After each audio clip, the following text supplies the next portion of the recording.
सरकार ने अगर ऐसी कोई योजना बनाई है, इसको बंद करने की योजना बनाई है, तो ये बहुत अच्छी बात है। इसके लिए आपको सचेत होना पड़ेगा। नहीं सचेत होइएगा तो दंड भोगना होगा आपको। फेंकते हैं तो कचरा प्रबंधन जैसे है का जो हिसाब किताब है वो तो भगवान भरोसे है। वैज्ञानिक के कारण बताने होंगे कि आपको क्यों नहीं इस्तेमाल करना है। इसके लिए जागरूकता अभियान चलाना होगा, हर मोहल्ले, हर गली, हर बाजार। नमस्कार, आंखें न्यूज़ की इस खास पेशकश बात बेबाक में आप सभी का स्वागत है और मैं हूं आपके साथ अमित। दर्शकों, आज हम बात करेंगे, आज 1 जुलाई से पूरे देश भर में प्लास्टिक के ऊपर बैन लगा दिया गया है। आपको बता दें कि बिहार में वन एवं पर्यावरण विभाग की ओर से आज 1 जुलाई को सिंगल यूज प्लास्टिक को जो उपयोग करते हैं उसके ऊपर पूरी तरह से प्रतिबंध लगा दिया गया है। इसी विषय पर बात करने के लिए आज हमारे साथ स्टूडियो में मौजूद हैं वरिष्ठ पत्रकार प्रभाकर सर से जुड़ते हैं और जानते हैं क्या कहना है उनका इस मुद्दे के ऊपर। सर, आज से सर पर्यावरण विभाग ने सिंगल यूज जो प्लास्टिक होती है उसकी बिक्री पर, उपयोग पर, सब पे प्रतिबंध लगा दिया गया है। सर, कैसे देखते हैं, क्या कुछ कहेंगे? सरकार की नीयत तो ठीक लगती है जी। इससे तो नुकसान पॉलीथीन बैग को इस्तेमाल करने वाले लोगों को झेलना पड़ता है। उसका फाइनेस्ट पार्टिकल जो है वो सब्जियों के साथ घुल मिल जाता है, तो ऐसे में तो नुकसान हमारा ही है। तो सरकार ने अगर ऐसी कोई योजना बनाई है, इसको बंद करने की योजना बनाई है, तो ये बहुत अच्छी बात है। हमको सामाजिक तौर पर जागरूक होना पड़ेगा और पॉलीथीन और थर्मोकोल का इस्तेमाल बंद करना होगा। क्यों हम जुर्माना भरेंगे? जुर्माने की जो राशि है वो कम नहीं है, तो जितने का उत्पादन नहीं होगा, जितने के लाभ की राशि नहीं होगी, उससे ज़्यादा अगर आपको जुर्माना लगाया जाता है, 5 साल की सज़ा होती है। आम आदमी को 500 से 2000 तक का जुर्माना है। और इसका उत्पादन, इसकी आयात या फिर इसको बाहर बेचने की कोई भी माने जिस तरह के नियम बने हैं उस पे तो आपको लाखों रुपए का नुकसान हो जाएगा। तो प्रोडक्शन से जो फ़ायदा होता है वो तो घाटे में बदल जाएगा। तो इसलिए सरकार की बनाई हुई योजना को पूर्णतया लागू करना चाहिए और आम आदमी को भी जागरूक होना चाहिए। सामाजिक तौर पर सरकार को जागरूक करने की योजना बनानी चाहिए। और घर से जब भी निकलिए बाज़ार, तो आपके हाथ में एक थैला होना चाहिए। सर, आपसे सर जानना चाहेंगे कि सरकार ने पहले भी इस तरह से योजना निकाली थी पॉलीथीन को बैन करने का, लेकिन उसके बाद भी हम देखते हैं कि बाज़ारों में जब जाते हैं तो सब्जी वाले जो हैं, जो वेंडर वाले हैं, वो पॉलीथीन का लगातार उपयोग करते हैं, दुकान वाले हैं। और लोग भी कहीं ना कहीं जो है वो जूट के जो झोले होते हैं उसका उपयोग नहीं करते हैं, वो पॉलीथीन को ही प्राथमिकता देते हैं। सर, इस बार फिर से बैन किया गया है, क्या लोगों में बदलाव आएगा इस चीज़ को लेकर? देखिए, जब जुर्माना लगना शुरू हो जाएगा तो जुर्माना भरना तो आसान बात नहीं है। पैसे लगते हैं और पैसे मेहनत से कमाई जाते हैं। और मेहनत से कमाई की हुई राशि को अगर आप जुर्माना के रूप में भरिएगा तो ये तो आपका व्यक्तिगत नुकसान होगा। तो इसके लिए आपको सचेत होना पड़ेगा। नहीं सचेत होइएगा तो दंड भोगना होगा, आपको जेल जाना होगा, जुर्माना देना होगा। तो ऐसा क्यों करें कि हमारे परिवार, सुखी परिवार को दुख झेलना पड़े? इससे बचना चाहिए।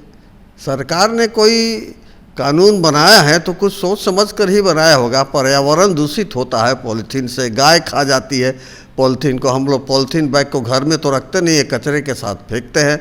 तो कचरे के साथ फेंकते हैं तो कचरा प्रबंधन जैसे है का जो हिसाब किताब है वो तो भगवान भरोसे है। सरकार कितना माने आपके ऊपर निगरानी रखेगी, कितनी निगरानी रखेगी सरकार? आपको अगर जागरूक नहीं होते हैं तो सरकार आपके पीछे पीछे थोड़े चलेगी। सर, सरकार को सर कितनी चुनौतियां आएंगी इस चीज़ को, बैन को सफल बनाने के लिए? क्योंकि पहले भी हुआ था, तो इस बार जो है सरकार को क्या कुछ उनसे सीखना पड़ेगा? आगे जो चुनौतियाँ कितनी आएंगी इस चीज़ को लेकर? सबसे पहले तो जो लोग पॉलीथीन में सामान पैक करके ग्राहक को देते हैं उनको जागरूक करना होगा।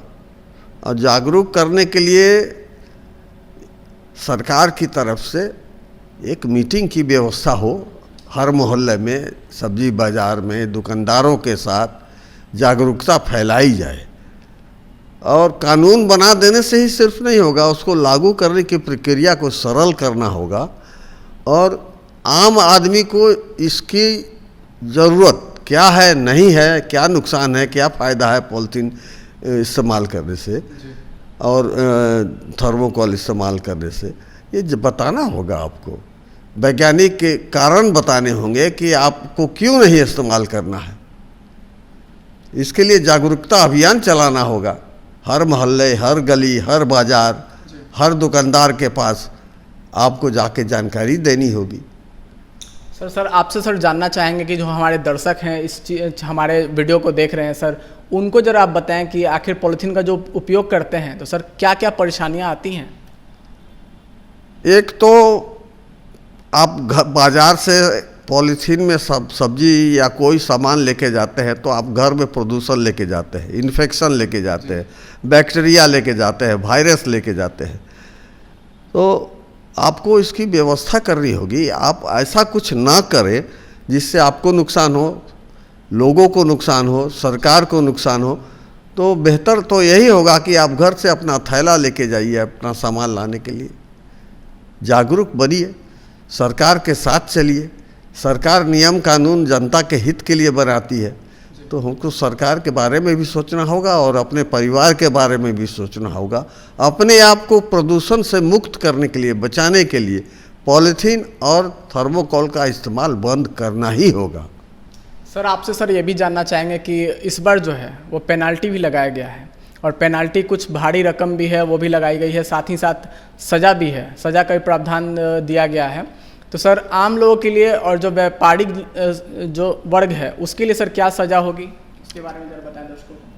आम आदमी को 500 से 2000 रुपये का जुर्माना, और जो इसका प्रोडक्शन करता है, जो इसका आयात करेगा, जो इसको बेचेगा, उसको 20,000 से 1 लाख रुपये तक का जुर्माना है। आयात करने वाले को, बेचने वाले को। तो इन जुर्मानों से बचने के लिए 5 साल तक की कैद हो सकती है, सज़ा हो सकती है। तो आपको जागरूक होना पड़ेगा इसको रोकने के लिए। सर अंत में सर आपसे जानना चाहेंगे कि हमारे जो लोग हैं जो वीडियो देख रहे हैं सर, उनको क्या संदेश देना चाहेंगे कि वो प्लास्टिक को आज से उपयोग करना बंद कर दें। अगर सज़ा नहीं भुगतनी है, अगर जुर्माना नहीं देना है, अगर प्लास्टिक के इस्तेमाल से पर्यावरण को दूषित नहीं करना है, तो आपको प्लास्टिक का इस्तेमाल छोड़ देना चाहिए, थर्मोकोल का इस्तेमाल छोड़ देना चाहिए। हम तो यही सलाह देंगे कि सरकार की अच्छी नीति का समर्थन करना चाहिए। तो बिल्कुल दर्शकों, सरकार की जो अच्छी नीति है उसका हम सबको मिलकर समर्थन करना चाहिए। फिलहाल के लिए आज बस इतना ही, हमें दीजिए इजाज़त, नमस्कार। अगर आपने अभी तक हमारे चैनल को सब्सक्राइब नहीं किया है तो हमारे चैनल को जल्द से जल्द सब्सक्राइब करें, लाइक करें, शेयर करें और कमेंट करें। क्या आप पत्रकारिता के क्षेत्र में अपना कैरियर बनाना चाहते हैं? तो आज ही royal Ashoka institute of mass communication and journalism में अपनी जगह सुनिश्चित करें। आर्यभट्ट ज्ञान विश्वविद्यालय पटना से मान्यता प्राप्त 100% प्लेसमेंट के साथ royal Ashoka institute of mass communication and journalism, नामांकन जारी है। हमारा पता है DS/16 गायत्री मंदिर के समीप, कंकड़ बाग, पटना 8,20,000। आप हमें संपर्क भी कर सकते हैं। हमारा मोबाइल नंबर है 9955456126।